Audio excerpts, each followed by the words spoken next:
ചെമ്പായി മാറ്റിയേ സ്വർണ്ണപ്പാളികൾ മാറ്റിയേ ശാസ്താവിന്ധനമൂറ്റിയേ സ്വർണം കണ്ടവനാരപ്പ സഖാക്കളാണേ അയ്യപ്പ.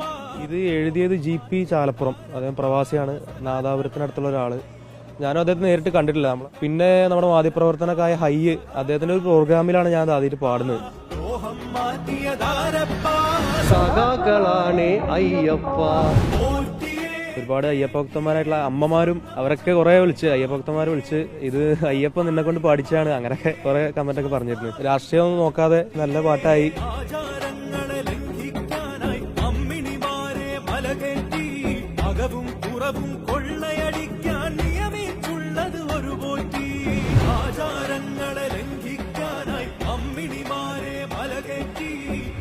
ശബരിമലയിലെ സ്വർണ്ണക്കൊള്ള UDFന്റെ വലിയ പ്രചാരണായുധമായിരുന്നു.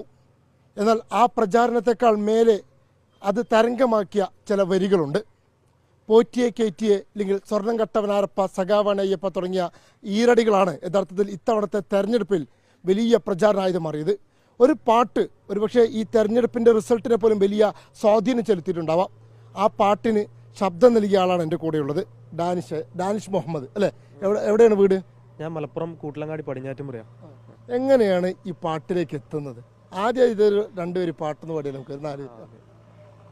പോറ്റിയെ കേറ്റിയെ സ്വർണം ചെമ്പായി മാറ്റിയേ സ്വർണ്ണപ്പാളികൾ മാറ്റിയേ ശാസ്താവിന്ധനമൂറ്റിയേ സ്വർണം കട്ടവനാരപ്പ സഖാക്കളാണേ അയ്യപ്പ ലോഹം മാറ്റിയതാരപ്പ സഖാക്കളാണേ അയ്യപ്പ.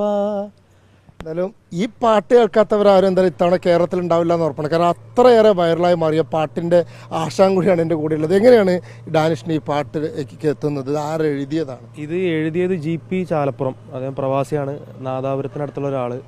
ഞാനും അദ്ദേഹത്തെ നേരിട്ട് കണ്ടിട്ടില്ല. നമ്മളെ സ്റ്റുഡിയോയിൽ വർക്ക് ചെയ്യുന്നുണ്ട് ഞാൻ. അപ്പോൾ അതിൻ്റെ ഭാഗമായിട്ട് ഇങ്ങനെ പാട്ടൊക്കെ ചെയ്യാറുണ്ട്, ഇലക്ഷനൊക്കെ.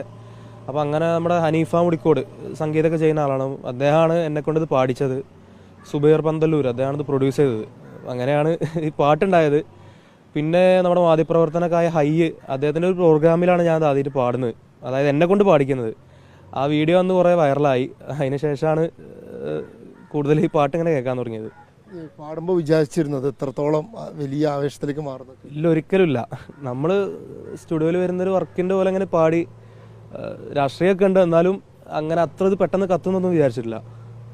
ഇങ്ങനെ തുടർച്ചയായിട്ട് പിന്നീട് സമൂഹ മാധ്യമങ്ങളൊക്കെ വൈറലായപ്പോൾ അല്ലെങ്കിൽ ഇങ്ങനെ തുടർച്ചയായിട്ട് വീണ്ടും ഒരുപാട് സ്ഥലത്ത് കേട്ടില്ല, ഇത് റോട്ടിൽ നിന്നൊക്കെ കേൾക്കേണ്ടി വന്നില്ല? കേൾക്കുന്നുണ്ട്, എല്ലായിടത്തും കേൾക്കുന്നുണ്ട്.